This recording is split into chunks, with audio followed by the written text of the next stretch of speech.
প্রিয় শিক্ষার্থীবৃন্দ, আজকের এই ভিডিও লেকচারে ফিজিক্স ফার্স্ট পেপারের চ্যাপ্টার 4 অর্থাৎ নিউটনিয়ান মেকানিক্স চ্যাপ্টারের আরেকটি গুরুত্বপূর্ণ লেকচার নিয়ে তোমাদের সামনে হাজির হয়েছি।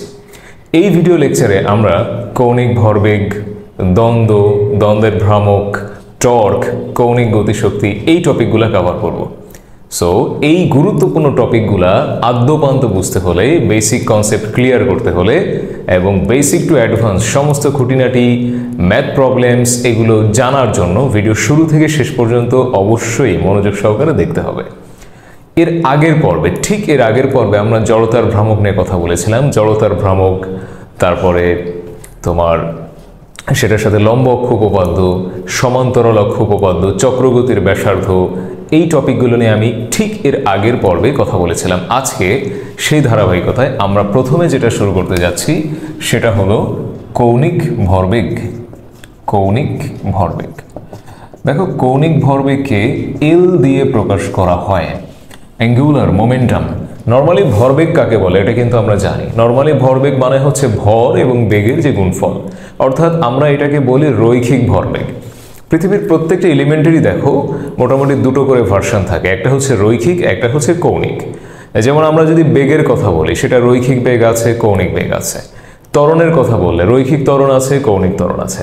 আচ্ছা, স্মরণের কথা বললে রৈখিক স্মরণ, কৌণিক স্মরণ। সিমিলারলি ভরবেগের কথা যদি বলো রৈখিক ভরবেগ, কৌণিক ভরবেগ। আবার বলের ক্ষেত্রে রৈখিক বল আছে, কৌণিক বলও আছে, যেটাকে আমরা এক কথায় টর্ক বলি।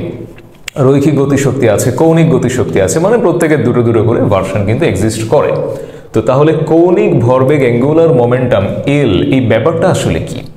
যখন একটা বস্তু কোনো অক্ষের চারপাশে ঘুরতে থাকবে সেই বস্তুর অবশ্যই একটা রৈখিক ভরবেগ, একটা লিনিয়ার মোমেন্টাম তো থাকবেই, সেই সাথে এই যে বৃত্তাকার পথে সে ঘুরছে, এই বৃত্তাকার পথে ঘূর্ণনের কারণে তার রৈখিক ভরবেগের পাশাপাশি কৌণিক ভরবেগ নামেও কিন্তু একটা জিনিস থাকবে।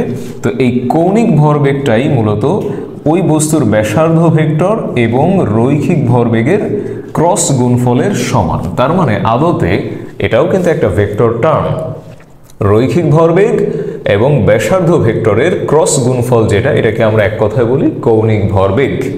এবং এটাকে অনেক সময় ভরবেগের ভ্রামকও বলা যেতে পারে, এটা অবশ্যই তুমি নোট করে রাখবে। তো অ্যাজ উই নো যে এ ক্রস বি মানে হচ্ছে এ বি সাইন থেটা, তার মানে আর পি থেকে চলে আসে আর পি সাইন থেটা। তো এখানে যদি থেটা ইকুয়ালস টু 90 ডিগ্রি হয়, থেটা ইকুয়ালস টু 90 ডিগ্রি হওয়ার কথা, যেহেতু অক্ষের চারপাশে সে একটা 90 ডিগ্রি কোণ রেখে সে চারপাশে ঘুরে আসতেছে, এই জন্য 90 ডিগ্রি আমরা বলতে পারি। তো সেই ক্ষেত্রে L equals to R P sine 90 degree which is R P, এবং পি ইকুয়ালস টু আমরা কিন্তু এম ভি বলতে পারি। তাহলে এল ইকুয়ালস টু কি দাঁড়ালো? এল ইকুয়ালস টু চলে আসলো কিন্তু আর এম ভি, এই সূত্রটা। তাহলে এল ইকুয়ালস টু আর পি, সেখান থেকে আর পি সাইন থেটা, আর ক্রস পি সেখান থেকে আর পি সাইন থেটা, এবং থেটার মানটা 90 হলে আমরা পাচ্ছি আর এম ভি, এই সূত্রটা। আচ্ছা, তো এই সূত্রটার সাথে এল এর সাথে বলতে গেলে এল এর সাথে জড়তার ভ্রামকের কি সম্পর্ক রয়েছে? দেখো, একটা বস্তু যখন একটা অক্ষের চারপাশে ঘুরতে থাকে, তার মানে কিন্তু বস্তুর প্রত্যেকটা পার্টিকেলই, প্রত্যেকটা কণাই, এর ভেতরে যে কণাগুলো আছে প্রত্যেকটা কণাই কিন্তু ওই নির্দিষ্ট অক্ষের সাপেক্ষে ঘূর্ণায়মান আছে। তাহলে এই বস্তুর যে টোটাল কৌণিক ভরবেগ হবে সেটা কিন্তু হবে তার প্রত্যেকটা ইন্ডিভিজুয়াল কণার কৌণিক ভরবেগের সমষ্টির সমান। নিশ্চয়ই শক্তির সংরক্ষণশীলতা আমাদেরকে কি শেখায়, বা কৌণিক ভরবেগের সংরক্ষণশীলতা আমাদেরকে কি শেখায়? এই বস্তুর টোটাল কৌণিক ভরবেগ হবে তার প্রত্যেকটা ইন্ডিভিজুয়াল যে এলিমেন্টসগুলো আছে তাদের আলাদা আলাদা কৌণিক ভরবেগের সমষ্টির সমান। তো এল মানে আর এম ভি, এটা আমরা মাত্রই দেখলাম। তাহলে সেই হিসাবে কিন্তু আমরা এইভাবে লিখতে পারি, এরকম অগণিত সংখ্যা। তারপরে আর ওয়ান এম ওয়ান ভি ওয়ানের জায়গায় আমরা লিখতে পারি আর ওয়ান ওমেগা, এখানে আমরা লিখতে পারি আর টু ওমেগা, এভাবে আমরা লিখে যেতে পারি। এরপরে কমন যদি আমরা নিই ওমেগা, তাহলে M one r one square, m two r two square, এইভাবে। তো সেই হিসাবে এখানে যদি আমরা সামেশন আকারে লিখি m i r i square, m i r i square, গতকালকে আমরা কিন্তু পড়েছি, মানে ঠিক আগের লেকচারে, যে m i r i square, এটা মানেই কিন্তু আমাদের সেই কাঙ্ক্ষিত জড়তার ভ্রামক। অতএব আমরা বলতে পারি L equals to I omega. তাহলে তুমি কিন্তু এল এর অনেকগুলো সূত্র পেলে, L equals to R cross P পেলে, সেখান থেকে আরপি সাইন থেটা, তারপরে তুমি L equals to R M V পেলে, তারপরে ফাইনালি এখন পাচ্ছ L equals to I omega. আবার তুমি যদি রসায়নের বোরের সূত্রটা খেয়াল করো, L equals to NH by 2 pi, এই সূত্রটাও কিন্তু এক্সিস্ট করে। এটা কার সূত্র? অবশ্যই তোমার জানা আছে, এটা বোরের সূত্র। তাহলে এই অ্যাঙ্গুলার মোমেন্টামের আমরা কিন্তু অনেকগুলো সূত্রই পেয়ে যাচ্ছি। কি কি পাচ্ছি? আর ক্রস পি পাচ্ছি, সেখান থেকে আরপি সাইন থেটা, তারপরে আর এম ভি পাচ্ছি, তারপরে এল ইকুয়ালস টু আই ওমেগা পাচ্ছি, আবার বোরের মডেল অনুসারে এল ইকুয়ালস টু এনএইচ বাই 2 পাই। অনেকগুলো সূত্র কিন্তু আমরা এখান থেকে পেয়ে যাচ্ছি। এখান থেকে যে ছোট ছোট সূত্র, ছোট সূত্র হলেও সূত্রগুলো কিন্তু খুব ইফেক্টিভ। আমরা অনেক সময় ভাবি যে ছোট ছোট সূত্র, এটা এক্সট্রা কেন এফোর্ট দিব, এটা তো আমার এমনি মনে থাকবে, কিন্তু এটা অ্যাবসলিউটলি ভুল ধারণা।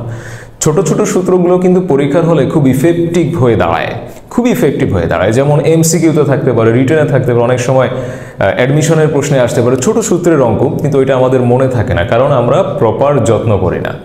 এই জন্য যে সূত্রগুলো আকারে ছোট্ট, ধরো এল ইকুয়ালস টু আই ওমেগা, একটা ছোট্ট সূত্র, হঠাৎ করে এখান থেকে অঙ্ক দিয়ে ফেললে তোমার কিন্তু মনে থাকবে না সূত্র, কোন সূত্রে অ্যাপ্লাই করব।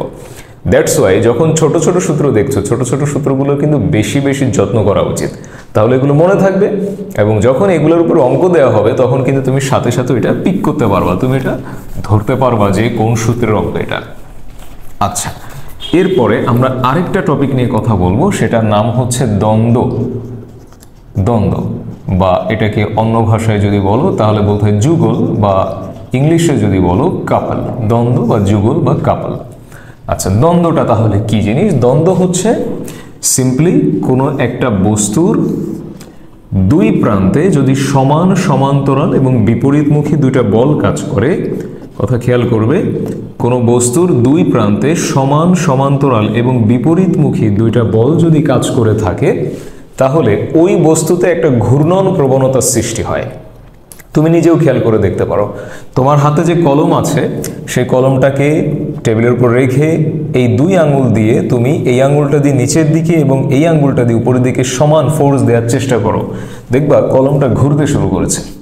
তাহলে পৃথিবীতে যখনই আমরা কোনো বস্তুকে ঘোরাতে চাইব, সেই বস্তুর উপরে আমরা একটা ক্রিয়া তৈরি করব, সেই ক্রিয়াটাকে আমরা বলি আসলে দ্বন্দ্ব। তাহলে কোনো বস্তুর উপরে সমান, সমান্তরাল এবং বিপরীতমুখী দুইটা বল যখনই ক্রিয়া করে, তখন বস্তুতে একটা ঘূর্ণন প্রবণতা তৈরি হয়, বস্তুটা ঘুরে যেতে চায়। আমরা যখন দরজা খুলি, দরজার এক প্রান্তে আমরা কিন্তু ফোর্স দেই, আরেক প্রান্তে কবজা লাগানো আছে যেটা আমাদের বিরুদ্ধে একটা ফোর্স দেয়, যেটা আমরা চোখে দেখতে পারি না। এই কারণে কিন্তু দরজাটা ঘুরে যায় এবং খুলে যায়। তো তাহলে যেখানে ঘূর্ণন তৈরি করতে হবে, যেখানে ঘূর্ণন প্রবণতা আসবে, সেখানে কিন্তু দ্বন্দ্বের ব্যাপারটা চলে আসবে। তো এখানের মেইন ফিচার হচ্ছে এই দুটা বল সমান হবে, সমান্তরাল হবে এবং বিপরীতমুখী হবে।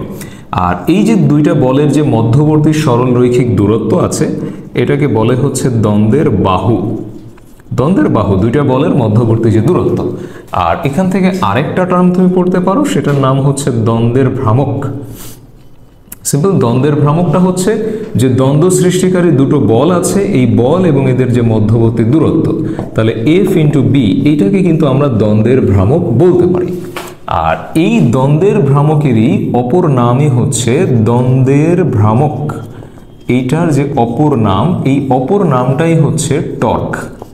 আমরা নিশ্চয়ই টর্ক কথাটা অনেকবার শুনেছি। তো দ্বন্দ্ব কখন তৈরি হবে? যখন সমান, সমান্তরাল এবং বিপরীতমুখী দুইটা বল একটা বস্তুর দুই প্রান্তে ক্রিয়া করবে। তো দ্বন্দ্ব সৃষ্টিকারী দুটো বল এবং তাদের মধ্যবর্তী দূরত্বের যে গুণফল, এটাকে বলে দ্বন্দ্বের ভ্রামক। এবং এটাকেই অপর ভাষায় এটাকেই বলে, দ্বন্দ্বের ভ্রামককেই বলে হচ্ছে টর্ক, যেটাকে আমরা টাউ চিহ্নটা দিয়ে প্রকাশ করতে পারি। দ্বন্দ্বের ভ্রামকের অপর নামই হচ্ছে টর্ক, এটাকে আমরা টাউ দিয়ে প্রকাশ করি। তাহলে টর্ককে কিন্তু আমরা একটু আলাদাভাবে ডিফাইন করতে পারি। কিভাবে? টর্ক হচ্ছে সেই ফোর্সটা, আমরা বলেছি একটু আগে যে প্রত্যেকটা জিনিসেরই দুটো করে ভার্সন পাওয়া যায়। তো রৈখিক গতির ক্ষেত্রে আমরা বস্তুকে সরণ ঘটানোর জন্য বা ত্বরণ ঘটানোর জন্য শুধু বল প্রয়োগ করে থাকি, কিন্তু ঘূর্ণন গতির ক্ষেত্রে কোনো বস্তুকে যদি আমরা ঘোরাতে চাই একটা অক্ষের চারপাশে, তাহলে শুধু বল নয়, বরং আরেকটা এক্সট্রা কিছু দরকার, যেটাকে আমরা বলি হচ্ছে টর্ক। তাহলে টর্ক হচ্ছে কোনো বস্তুকে ঘোরানোর জন্য প্রয়োজনীয় বল, বা তুমি অপর ভাষায় বলতে পারো যে ঘূর্ণন বল, যেটা কোনো বস্তুকে ঘূর্ণন সৃষ্টি করাইতে পারে যে বলটা, ওটাকে বলে টর্ক। আর যদি তুমি গাণিতিক ভাষায় বলো তাহলে টর্ক হচ্ছে ওই বস্তুর ব্যাসার্ধ ভেক্টর এবং রৈখিক বলের যে ক্রস গুণফল, এটাকে বলে হচ্ছে টর্ক। ব্যাসার্ধ ভেক্টর এবং রৈখিক বলের ক্রস গুণফলকে আমরা বলি হচ্ছে টর্ক। তাহলে এখান থেকেও কিন্তু চলে আসে R F sine theta, vector term অবশ্যই। তাহলে টর্ক সম্পর্কে কনসেপ্টটা কিন্তু ক্লিয়ার করতে হবে। টর্ক হচ্ছে সেই বল, যেই বলটা তোমার বস্তুতে ঘূর্ণন সৃষ্টি করবে, বা যেই বলটা বস্তুতে অসম কৌণিক বেগ সৃষ্টি করতে পারবে, মানে বস্তুতে একটা কৌণিক ত্বরণ ক্রিয়েট করতে পারবে, সেটা হচ্ছে টর্ক। তুমি বলতে পারবা যে যে দ্বন্দ্বের ক্রিয়ায় কোনো বস্তু অসম কৌণিক বেগে ঘুরতে থাকবে, বা যে দ্বন্দ্বের ক্রিয়ায় ঘূর্ণায়মান বস্তুতে কৌণিক ত্বরণ ক্রিয়েট হবে, সেটাকে আমরা বলবো হচ্ছে দ্বন্দ্বের ভ্রামক অথবা টর্ক।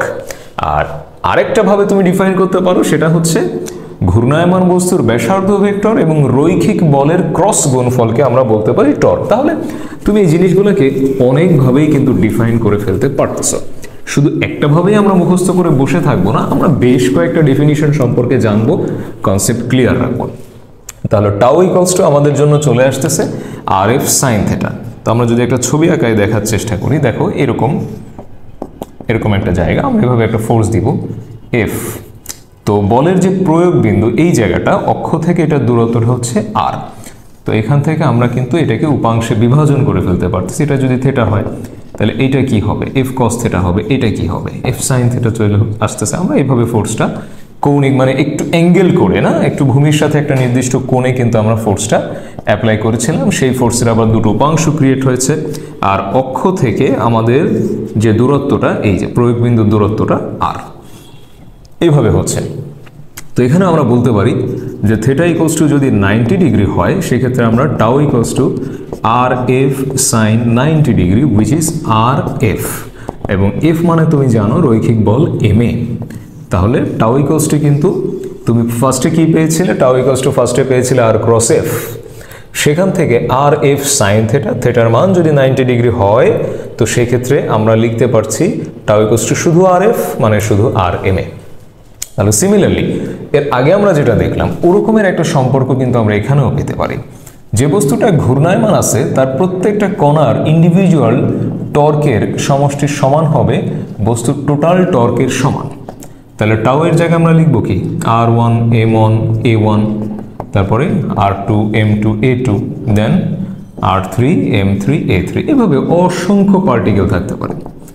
তো গতিবিদ্যার সেই সূত্রটা, এর জায়গায় আর ওয়ান আলফা, এখানে আর টু আলফা, এইভাবে। তো এখান থেকে কমন যাবে বেসিক্যালি আলফা, তারপরে m one r one square, m two r two square, এভাবে। And finally summation of m i r i square, i equals to 1 হইতে এন পর্যন্ত। সো আই আলফা, অতএব একবারে tau equals to I into alpha. That's it. তো এই হচ্ছে টর্কের সাথে জড়তার ভ্রামকের সম্পর্ক। আলফা মানে হচ্ছে কৌণিক ত্বরণ, এটা অবশ্যই আমরা আগে পড়েছি। আর ওখানে ছিল L equals to I omega, এখানে আসতেছে tau equals to I alpha. তাহলে টর্কের সাথে জড়তার ভ্রামকের রিলেশনটা আমরা দেখে ফেলতে পারলাম। এই যে ছোট ছোট সূত্রগুলো আসতেছে, ছোট ছোট সূত্রগুলোর প্রতি অবশ্যই তুমি অনেক বেশি যত্নবান হবা, কারণ ছোট সূত্রগুলো কিন্তু পরীক্ষার হলে অনেক ভোগাতে পারে। আচ্ছা, এই টর্ক রিলেটেড আমাদের নিউটন সাহেব টর্ক রিলেটেড 3টা সূত্র দিয়েছে। নিউটনের কৌণিক গতি সংক্রান্ত সূত্র, একটু খেয়াল করো। সেটা হচ্ছে যে তুমি রৈখিক গতির নিউটনের যে 3টা সূত্র, এই 3টা সূত্র তুমি নিশ্চয়ই জানো। যেমন নিউটনের যে প্রথম সূত্র ছিল রৈখিক গতির, যে বাহ্যিক বল প্রয়োগ না করলে স্থির বস্তু স্থির থাকবে, গতিশীল বস্তু সুষম দ্রুতিতে চলতে থাকবে। তো সিমিলারলি এখানে মুখস্থ করার কিছু নেই, এটা যেহেতু কৌণিক গতি, তোমাকে এখানে বলতে হবে সিম্পলি যে বাহ্যিক টর্ক প্রয়োগ না করলে ঘূর্ণায়মান বস্তু ঘুরতে থাকবে সুষম কৌণিক দ্রুতিতে, আর স্থির বস্তু স্থির থাকবে। ওখানে ছিল বাহ্যিক বল, এখানে হবে বাহ্যিক টর্ক। যে বাহ্যিক টর্ক প্রয়োগ না করলে স্থির বস্তু স্থির থাকবে, আর ঘূর্ণায়মান বস্তু সুষম কৌণিক দ্রুতিতে ঘুরতে থাকবে। সিম্পলি বাহ্যিক বলের জায়গায় বাহ্যিক টর্ক। আচ্ছা, ওখানে দ্বিতীয় সূত্রটা কি ছিল? ওখানে দ্বিতীয় সূত্রটা ছিল ভরবেগের পরিবর্তনের হার প্রযুক্ত বলের সমানুপাতিক। বল যেদিকে ক্রিয়া করে বস্তুর ভরবেগের পরিবর্তন সেদিকেই হয়। এখানে শুধুমাত্র তুমি ভরবেগের জায়গায় লিখবা কৌণিক ভরবেগ, রাইট? এখানে আমরা লিখব কৌণিক ভরবেগের পরিবর্তনের হার প্রযুক্ত টর্কের সমানুপাতিক। ওখানে বল ছিল, বলের জায়গায় শুধুমাত্র আসবে টর্ক। কৌণিক ভরবেগের পরিবর্তনের হার প্রযুক্ত টর্কের সমানুপাতিক, এবং টর্ক যেদিক ক্রিয়া করে কৌণিক ভরবেগের পরিবর্তন সেদিকেই হয়। আশা করি তুমি অ্যাডজাস্টমেন্টটা বুঝতে পারছো। আর ওখানে তৃতীয় সূত্রটা কি ছিল? প্রত্যেক ক্রিয়ার সমান ও বিপরীত প্রতিক্রিয়া আছে। তাহলে সিমিলারলি এখানে হবে প্রত্যেক টর্কের সমান ও বিপরীত টর্ক আছে, সিম্পলি। তাহলে নিউটনের কৌণিক গতি সংক্রান্ত সূত্র, এটা নিয়ে খুব বেশি তোমাকে মাথা ব্যথা করতে হবে না, কারণ এই সূত্রগুলো ঠিক ওইগুলো যদি তোমার মুখস্থ থাকে, যে সমস্ত জায়গায় বল আছে বলের জায়গাগুলোতে আমরা টর্ক লিখে দিলেই কিন্তু হয়ে যাচ্ছে। আর এখন সবচেয়ে গুরুত্বপূর্ণ যে টার্মটা, সেটা হচ্ছে আমরা যেটা জানি যে বস্তু যদি সোজা সরল পথে চলে তার কিন্তু রৈখিক গতিশক্তি একটা থাকে, সেটা হচ্ছে 12 mv²। কিন্তু যে বস্তুটা ঘূর্ণায়মান অবস্থায় আছে, কোনো একটা অক্ষের সাপেক্ষে ঘূর্ণায়মান অবস্থায় আছে, সেই বস্তুর মধ্যে অবশ্যই দুটো গতিশক্তি এক্সিস্ট করে। একটা হচ্ছে রৈখিক গতিশক্তি, আর একটা হচ্ছে কৌণিক বা ঘূর্ণন বলে অনেকে, ঘূর্ণন গতিশক্তি, হুইচ ইজ 12 I⍵²। তাহলে যে বস্তুটা ঘূর্ণায়মান অবস্থায় আছে তার মধ্যে মোট যে গতিশক্তিটা সেটা কত হবে? 12 mv² তো থাকবেই, সাথে চলে আসবে 12 I⍵²। এখন তুমি বলতে পারো এই 12 I⍵² এটা আবার কোথা থেকে আসলো? এটা কিন্তু এসেছে শক্তির সংরক্ষণশীলতা থেকেই। যে বস্তুটা ঘুরছে সেই বস্তুর মোট শক্তি তার প্রত্যেকটা কণার ইন্ডিভিজুয়াল গতিশক্তির সমষ্টির সমান। তাহলে এখানে 12 m1v1², 12 m2v2², এইভাবে কিন্তু আমরা লিখতে পারি। তো তাহলে 12 m1v1 এর জায়গায় r1 ওমেগা, এটা চলে আসতেছে।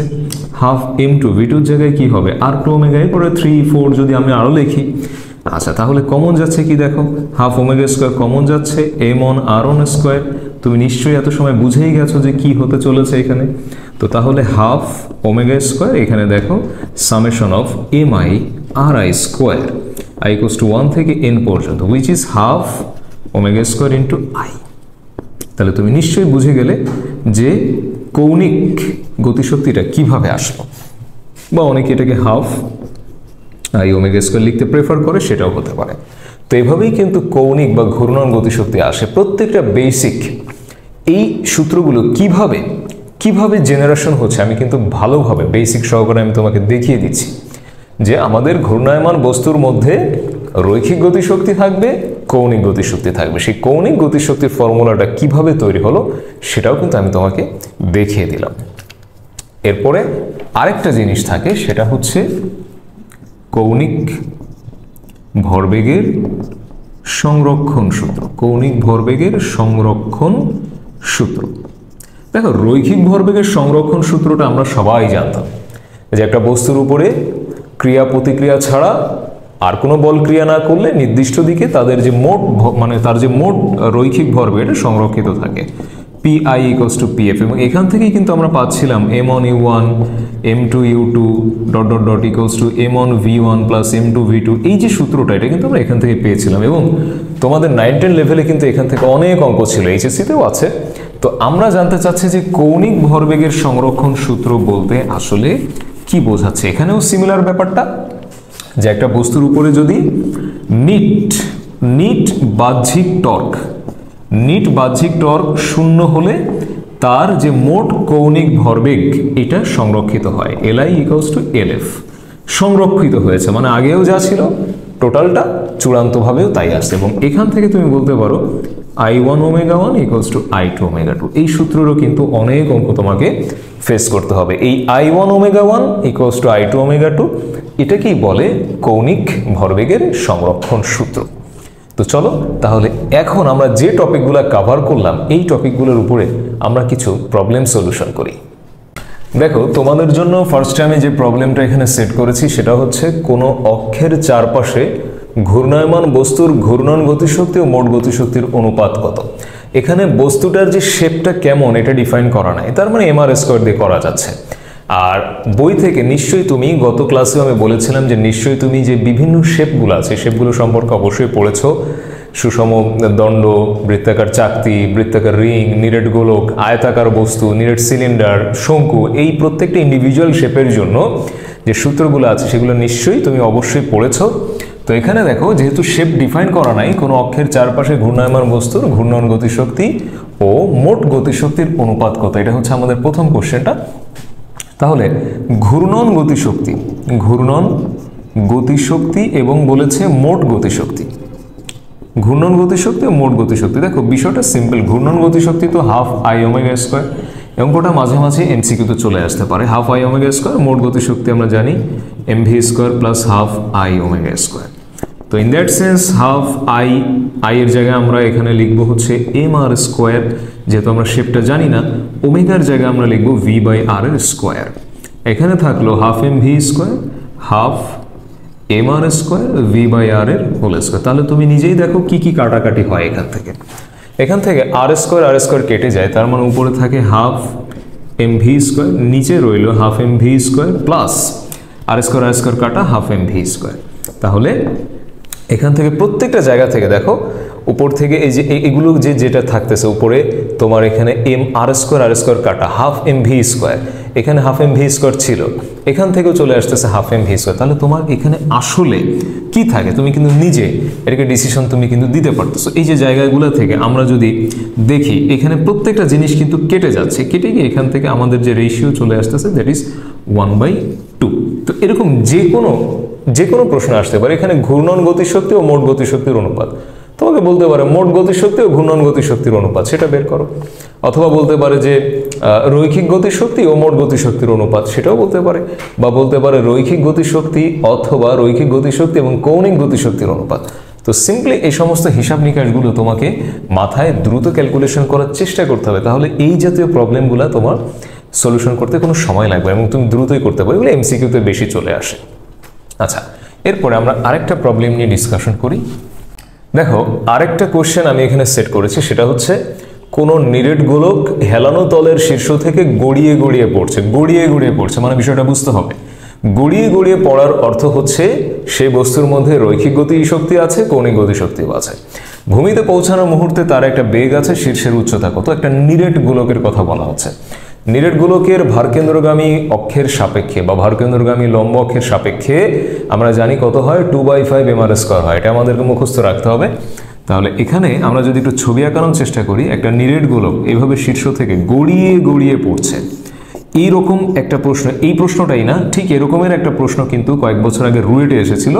সেখানে তিনটা বস্তুর মধ্যে একটা নিরেট গোলক ছিল, একটা রিং ছিল, একটা সম্ভবত সিলিন্ডার ছিল, এবং ওখানে বলেছিল কোন বস্তুটা আগে পড়বে। তো ওই অঙ্কটার বেসিক হচ্ছে এটা, ওই অঙ্কটার বেসিকই হচ্ছে যেটা, এই যে আমাদের নিরেট গোলকটা যে গড়িয়ে পড়তেছে, একদম ভূমিতে পৌঁছানোর মুহূর্তে তার বেগটা দেওয়া আছে। তো আমরা যেটা জানি, শক্তির সংরক্ষণশীলতা কিন্তু আমরা জানি, শক্তির সংরক্ষণশীলতা অনুযায়ী তুমি কি বলতে পারো, শক্তির সংরক্ষণশীলতা অনুযায়ী তুমি বলতে পারো যে তলের শীর্ষে সঞ্চিত বিভব শক্তি ইকুয়ালস টু ভূমিতে নেমে আসার পর এখানে সেটা টার্নিং হয়ে যাবে কিসে, গতিশক্তিতে। এখানকার বিভব শক্তি এখানে এসে গতিশক্তি হয়ে যাবে। তো এই গতিশক্তি তো আবার দুই প্রকার, একটা হচ্ছে তোমার রৈখিক গতিশক্তি, একটা কৌণিক গতিশক্তি। তাহলে আমরা যদি বলি বিভব শক্তির কথা, দ্যাট ইজ mgh, আর এটা হবে half M V square half I omega square অবশ্যই। তো হাফ এম ভি স্কোয়ার থাকলো হাফ আই নিরেট গোলক 2/5 mr স্কোয়ার, আর এখানে হচ্ছে তোমার ওমেগার জায়গায় আমরা লিখবো ভি বাই আর তার স্কোয়ার। তাহলে কি থাকলো, half M V square plus 1/5 m V square. তো এখান থেকে এম ভি স্কোয়ার কমন নাও, লসাগু করো 1/2 প্লাস 1/5, তাহলে এম ভি স্কোয়ার এখানে লসাগু করলে চলে আসতেছে এখানে নিচে 10, উপরে কিন্তু 7/10 আসতেছে, তার মানে mgh। এখান থেকে তুমি কিন্তু ইজিলি এইচ এর ভ্যালু ঝটপট তুমি ক্যালকুলেশন করে বের করে ফেলতে কিন্তু পারতেছো। ওকে, তো কেটেই যাবে। ওকে, আনসার আসতেছে 28.57 মিটার। তো রুয়েটে যে প্রশ্নটা এসেছিল ওটা আমি লিখবো না, ওটা সম্পর্কে আমি বলতেছি। রুয়েটে এখানে বলা ছিল যে একটা শীর্ষ থেকে তিনটা অবজেক্ট একই সাথে নামতে দেওয়া হবে। একটা নিরেট গোলক, একটা ধরো সিলিন্ডার, একটা ধরো রিং। তো প্রত্যেকটাতে যে জায়গাটা চেঞ্জ হবে সেই জায়গাটা হচ্ছে এই যে জায়গাটা, শুধুমাত্র এই জায়গাটাতে হচ্ছে তোমার চেঞ্জ হবে, কারণ নিরেট গোলকের জড়তার ভ্রামক আলাদা, তারপর বৃত্তাকার রিংয়ের জড়তার ভ্রামক আলাদা, সুষম দণ্ডের জন্য আলাদা। যাই হোক, তো প্রত্যেকটা জায়গায় এই মানগুলো আলাদা আলাদাভাবে বসাই দিয়ে দেখতে হবে কার বেগ সবচেয়ে বেশি। যে বস্তুটার বেগ সবচেয়ে বেশি হবে সেই বস্তুটাই সবার আগে ভূমিতে এসে পৌঁছবে। এই কোশ্চেনটা কিন্তু আমি আলাদা করে লিখলাম না, বাট এই কোশ্চেনটা রুয়েটে এসেছিল। তো এটা শুধু রুয়েট বলে কথা না, এরকমের কোশ্চেন সমস্ত জায়গায় কিন্তু আসতে পারে, বোর্ডে আসতে পারে, বা নেক্সট যখন তুমি অ্যাডমিশন টেস্টে পরীক্ষা দিবা সেখানেও আসতে পারে। কে আগে ভূমিতে পৌঁছবে, সিম্পলি যার বেগটা বেশি হবে সে আগে ভূমিতে এসে পৌঁছবে, চেঞ্জটা হবে এই সমস্ত জায়গায়। চলো আরেকটা প্রবলেম আমরা দেখে ফেলি। নেক্সট দেখো, আমি আরেকটা কোশ্চেন তোমাদের জন্য সেট করেছি। 4 কেজি ভরের চাকার চক্রগতির ব্যাসার্ধ 25 সেন্টিমিটার হলে জড়তার ভ্রামক কত? একে এত কৌণিক ত্বরণ সৃষ্টি করতে কত টর্কের প্রয়োজন হবে? কোশ্চেনটা কোথাকার খেয়াল করতে হবে, কোশ্চেনটা হচ্ছে বুয়েটের কোশ্চেন, খুবই সহজ একটা প্রশ্ন। তো এখানকার আমরা যেটা জানি যে আমাদের যদি চক্রগতির ব্যাসার্ধের কথা আসে আমরা কি লিখবো? I = mk²। তো সিম্পলি দেখো, আমাদের এখানে যে ভরটা, চাকার যে ভর 4 কেজি এটা বলা আছে, ব্যাসার্ধ বলা আছে, তাহলে সিম্পলি I = কিন্তু আমরা এখান থেকে 4, ব্যাসার্ধ হচ্ছে 25 সেন্টিমিটার, 0.25, আমরা কিন্তু বসাই দিয়ে ইজিলি আমরা কিন্তু এখান থেকে বের করে ফেলতে পারতেছি। তোমরা অবশ্যই করে ফেলো, এত সময় করা হয়ে যাবার কথা। এটা চলে আসতেছে হচ্ছে 0.25 কেজি মিটার স্কোয়ার। সিম্পলি হিসাব করবা, 0.25 এখানে যেহেতু 25 সেন্টিমিটার ছিল, এটার সাথে 4 গুণ দিলে 0.25 কেজি মিটার স্কোয়ার চলে আসতেছে। আর আরেকটা বলছে, একে যদি এত কৌণিক ত্বরণ দিতে চায় তাহলে কত torque? As we know tau = I alpha. আমি কিন্তু বলেছিলাম যে ছোট সূত্রগুলোর যত্ন করতে হবে, কারণ এই ছোট ছোট যে সূত্রগুলো, এই সূত্রগুলো কিন্তু পরীক্ষার হলে প্রয়োজন হবে। তো আমরা যেহেতু I জেনে ফেলেছি 0.25, আর এখানে হচ্ছে 3, তার মানে এটা সিম্পলি 3 দিয়ে গুণ করে ফেলো, তুমি চলে আসতেছে 0.75 নিউটন মিটার। তো এই কোশ্চেনটা কিন্তু বুয়েটে এসেছিল। তাহলে এখানকার আমরা যদি এই যে ছোট ছোট সূত্র, এই সূত্রগুলো যদি আমরা ভালোভাবে মুখস্থ রাখি, দেখো ভালো ভালো কোশ্চেন কিন্তু সলিউশন করা যাচ্ছে।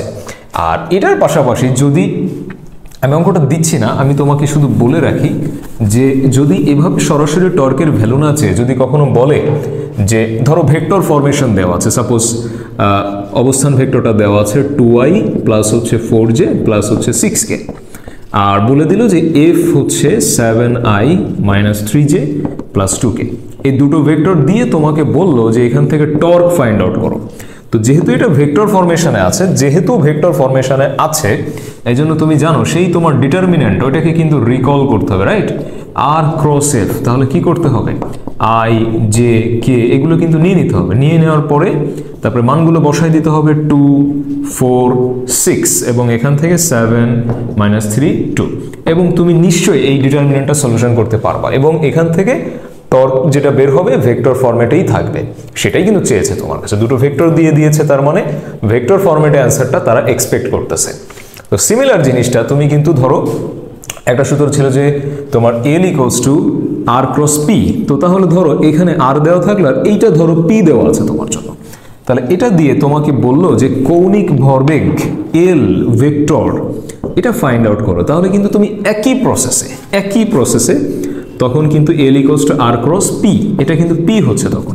সিমিলার প্রসেসে তোমার কাছে কিন্তু ভেক্টরটা চাওয়া হবে L = R × P, এখান থেকে যা আসবে সামথিং এত i এত j এত k, হ্যাঁ, এই ফরম্যাটে কিন্তু একটা ভেক্টর ফরম্যাটে তোমাকে রাখতে বলা হতে পারে। চলো নেক্সটে আমরা আরেকটা প্রবলেম, কৌণিক ভরবেগ রিলেটেড আরেকটা প্রবলেম আমরা সলিউশন করি। দেখো 5 কেজি ভরের নিরেট গোলক ভারকেন্দ্রগামী অক্ষের সাপেক্ষে মিনিটে 200 বার ঘুরছে, কৌণিক ভরবেগ। এখানে যে প্রবলেমসগুলো আমরা একটু আগে সলিউশন করলাম, যে এতক্ষণ ধরে সলিউশন করছি, প্রত্যেকটাই কিন্তু ওই ছোট ছোট সূত্রের কিন্তু অঙ্ক। এখান থেকে 5 কেজি ভরের নিরেট গোলক ভারকেন্দ্রগামী অক্ষের সাপেক্ষে মিনিটে 200 বার ঘুরছে, মিনিটে 200 বার ঘুরছে মানে ওমেগা = মনে থাকার কথা 2πn / t, মিনিটে এখানে হবে 60 সেকেন্ড, 200 বার n। তো এখানে তুমি জানো যে L = I ওমেগা, যেহেতু এটা হচ্ছে একটা নিরেট গোলক ভারকেন্দ্রগামী অক্ষ, তার মানে কিন্তু 2/5 mr², 2/5 mr² আমরা দিয়ে দিব। এটা 5 কেজি দেওয়া আছে, আর ধরো গোলকের ব্যাসার্ধ দেওয়া আছে ধরো 2 সেন্টিমিটারে দেওয়া আছে, তাহলে এখান থেকে কিন্তু I এর ভ্যালু পাওয়া যাচ্ছে, আর ওমেগা এইভাবে পেয়ে যাচ্ছে 2πn/t। তো এই জাতীয় কোশ্চেনগুলো কিন্তু বেশিরভাগ আসতে থাকে তোমার অবজেক্টিভের ভেতর, এমসিকিউতে তোমার বেশিরভাগই এই কোশ্চেনগুলো আসতে থাকে। এরপরে যদি আমি আরেকটা কোশ্চেন তোমাদের সাথে কথা বলি, সেটা হচ্ছে দেখো আরেকটা খুবই গুরুত্বপূর্ণ কোশ্চেন আমি তোমাদের জন্য এখানে লিখেছি। একজন নর্তকী প্রথমে উলম্ব অক্ষের সাপেক্ষে মিনিটে 100 বার ঘুরছেন। একটা উলম্ব অক্ষের চারপাশে তিনি মিনিটে 100 বার করে ঘুরছেন। তার হাতটা যদি তিনি গুটিয়ে ফেলেন, হঠাৎ করে হাত গুটিয়ে নিলে কি হবে, তার রেডিয়াসটা কিন্তু কমে যাবে, ঘূর্ণন পথের রেডিয়াস কমে যাবে। জড়তার ভ্রামক দেখো 60% কমে গেছে, ঠিকই এটাই হওয়া উচিত ছিল, জড়তার ভ্রামক কমে যাচ্ছে। এখন মিনিটে তিনি কতবার ঘুরবেন? দেখো এই অঙ্কটার মধ্যে একটা ক্লিয়ার ইন্ডিকেশন আছে, কৌণিক ভরবেগের সংরক্ষণ সূত্র, ওই সূত্রটা একটা ক্লিয়ার ইন্ডিকেশন কিন্তু এখানে আমরা দেখতে পাচ্ছি যে আমরা প্রথমে যখন ঘুরছিলাম আমাদের যে কৌণিক ভরবেগটা ছিল, এরপরে আমরা হাত গুটিয়ে নিলাম, হাত গুটিয়ে নিলে আমাদের ঘূর্ণন পথের ব্যাসার্ধ কিন্তু কমে গেল। তার মানে ঘূর্ণন পথের ব্যাসার্ধ কমে গেলে জড়তার ভ্রামক অবশ্যই কমে যাচ্ছে, কেন কি I=mr²। কিন্তু ভরবেগের সংরক্ষণশীলতা কিন্তু তোমাকে বজায় রাখতে হবে, আর ভরবেগের সংরক্ষণশীলতা বজায় রাখতে গেলে অবশ্যই তোমার কৌণিক বেগটা বেড়ে যাবে। তাহলে আমি যদি এখানে ছোট্ট করে দেই যে তোমার কৌণিক ভরবেগের সংরক্ষণ সূত্রটা কি বলে, তোমাকে কি শেখায়, I1ω1 হচ্ছে I2ω2। তাহলে এটা হচ্ছে সংরক্ষণশীলতার সূত্র। তো এখানে তোমাকে বলেছে যে প্রথমে মিনিটে তিনি 100 বার করে ঘুরতেন, প্রথমে মিনিটে তিনি 100 বার করে ঘুরতেন, এবং জড়তার ভ্রামক আগে ধরো I ছিল, প্রথমে মিনিটে 100 বার করে ঘুরতেন, 2πn1/t আমরা লিখি। পরে 60% যদি কমে যায়, এখন থাকে হচ্ছে আর 40%, আর এখানে হচ্ছে 40% অফ I, বা একবারে যদি আমরা বলি 0.4I, আর এখানে 2πn2/t। তাহলে কি কি কাটাকাটি যাচ্ছে তুমি নিজে দেখো, I কেটে যাচ্ছে, 2π কাটা, t কাটা, সমস্ত তথ্য কেটে যাচ্ছে। তাহলে এখানে থাকে n1 = 0.4 n2। তাহলে তুমি কিন্তু প্রথমে দেখতে পাচ্ছ তিনি মিনিটে ঘুরতেন হচ্ছে 100 বার, এখন তিনি তাহলে মিনিটে কয়বার ঘুরবেন, 0.4। তাহলে এখানে চলে আসতেছে 250 বার। খুবই গুরুত্বপূর্ণ একটা অঙ্ক কিন্তু এটা, হ্যাঁ খুবই গুরুত্বপূর্ণ অঙ্ক এটা। তো এই নর্তকীর কনসেপ্টটা তোমাকে ধরতে হবে। নর্তকী যখন হাত প্রসারিত রেখে ঘুরছিল তখন তার ব্যাসার্ধ বেশি ছিল, ঘূর্ণন পথের ব্যাসার্ধ বেশি ছিল, অ্যাজ ওয়েল অ্যাজ জড়তার ভ্রামকও বেশি ছিল। কিন্তু তিনি যখন হাত গুটিয়ে নিলেন, ঘূর্ণন পথের ব্যাসার্ধ কমে গেল, জড়তার ভ্রামকও কমে গেল।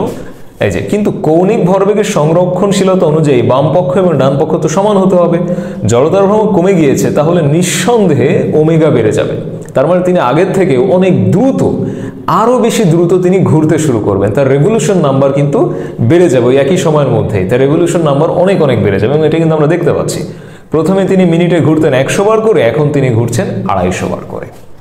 তো আশা করি আজকের এই ভিডিও লেকচারের ক্লাসটা তোমাদের জন্য খুবই হেল্পফুল হবে। এখানে আমরা একই সাথে অনেকগুলো টপিক কভার করেছি, এবং রিলিভেন্ট অঙ্ক কিন্তু আমি তোমাদেরকে সলিউশন করে দিয়েছি অনেকগুলো, এই টাইপসের অনেকগুলো অঙ্ক কিন্তু আমি আজকের ক্লাসে সলিউশন করে দিয়েছি। নেক্সট ভিডিও লেকচারে জড়তার ভ্রামক, চক্রগতির ব্যাসার্ধ, লম্ব অক্ষ উপপাদ্য, সমান্তরাল অক্ষ উপপাদ্য, এবং আজকে যা পড়ালাম, কৌণিক ভরবেগ, টর্ক, কৌণিক গতিশক্তি, কৌণিক ভরবেগের সংরক্ষণ সূত্র, এই টাইপসগুলো মিলিয়ে আমাদের বিগত বোর্ডে যে প্রশ্নগুলো এসেছে এবং অ্যাডমিশনে যে প্রশ্নগুলো এসেছে কম্বিনেশন করে ভালো কিছু প্রশ্ন আমি তোমাদের সাথে নেক্সট ভিডিও লেকচারে ডিসকাশন করব। টিল দেন সবাই ভালো থাকো, সুস্থ থাকো, আল্লাহ হাফেজ।